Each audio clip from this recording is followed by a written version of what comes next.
දුවල පුතාලා මම අද ගොඩක් ආදරයෙන් පිළිගන්නවා. මම අද හදන්න යන්නේ බණ්ඩක්ක වෑංජනයක්.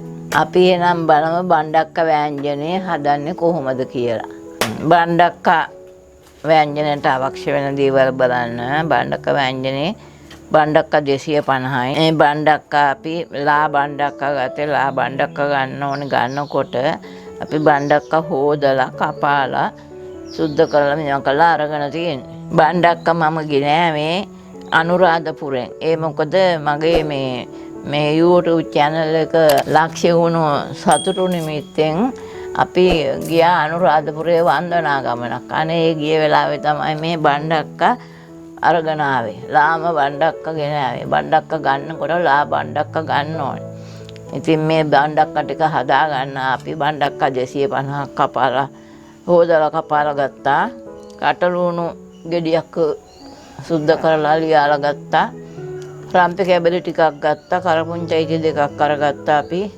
රස පදමට ලුණු 3-5 තේ හැන්දක්, මිරිස් කුඩු තේ හැඳි භාගයක්, කහ කුඩු තේ හැඳි කාලක්, උම්බල කඩ තේ හැන්දක්, පෝල් බෑ භාගයක පෝල් කිරි, පෝල් තෙල් ස්වල්පයක් ඕන වෙනවා. මම දැන් බණ්ඩක්කටකට දාන්නේ කොච්චි. අවු මිරිස් ගත්තත් ප්‍රශ්නයක් නැහැ. අපි එනම් සාදා ගන්නයි සූදානම් වෙන්නේ. අපි දැන් හට්ටිය ලිප තියා ගන්නවා. පෝල් තෙල් මේසේ හැටි දෙකක් විතර දා ගන්නවා. අපි දැන් බණ්ඩක්කටට දානවා තෙලට.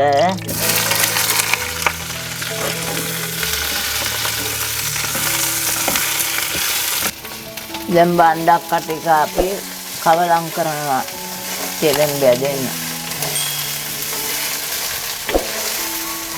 දැන් බණ්ඩක්ක ටික තෙලට දාලා ටෙම්පරාදු වෙනවා විනාඩි 2ක් විතර වෙනවා.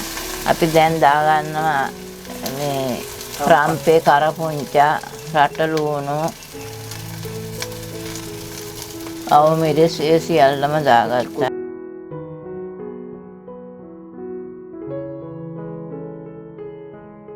අපි දැන් ඒ කොච්චි ටිකත් එකතු කර ගන්නවා බණ්ඩක්ක එකට.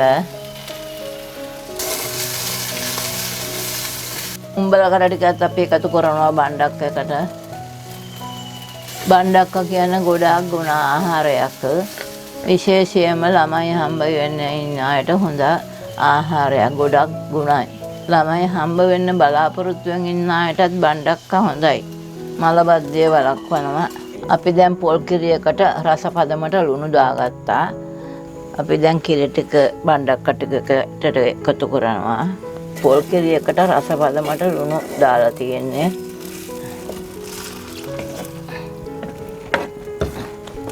අපි දැන් ලුණු තේ හැඳි භාගයක් විතර තමයි දැම්මේ. 3-5 මිරිස් කහ සියල්ලම දැන් දානවා මේ වෑංජනේට.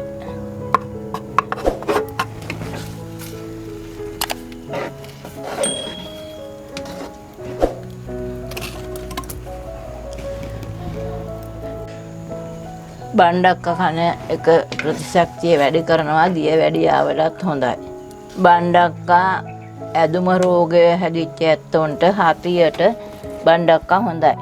මතයක් තියෙනවා පංගුවෙක් ඔය ඇදුම හතිය තියෙන සෙම තියෙන ඇත්තන්ට බණ්ඩක්ක දෙන්නේ නැහැ කියන එක. ඒ කට්ටියට බණ්ඩක්ක දුන්නට ප්‍රශ්නයක් නැහැ. හොඳයි බණ්ඩක්කා.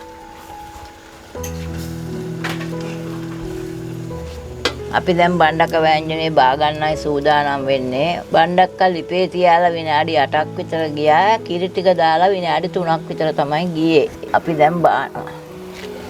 දැන් බණ්ඩක්ක වෑංජනේ හරි බණ්ඩක්ක එක් බෑම පතු මේ හොඳ සුවඳක් එනවා. දැක්කාම කන්න හිතෙනවා. මේ බණ්ඩක්ක වෑංජනේ මේ විදියට හදා ගන්න. මගේ මේ මිනිපිරි කියන්නේ මිනිපිරිගේ දූ ගොඩාක් ආසයි බණ්ඩක්ක වෑංජනෙත් එක්ක බත් කන්න. මේ මම මීයාච්ච කෙනෙකුත් වෙලා ඉන්නේ. ඒ දරුවා හරි ආසයි බණ්ඩක්ක එක්ක බත් කන්න. එයින් දුවල පුතාලා දකින්න ඇති බණ්ඩක්ක වෑංජනේ මම හදාගත්තේ කොහොමද කියලා. ඕගොල්ලොත් මේ විදිහට බණ්ඩක්ක වෑංජනයක් හදාලා එහි ඇති ගුණදොස් මාහට කියන්න. දුවල පුතාලා තවත් රසබර කෑම වේලකින් පසුව හමු වෙමු. දුවල පුතාලට බුදු සරණයි. දෙවි පිහිට.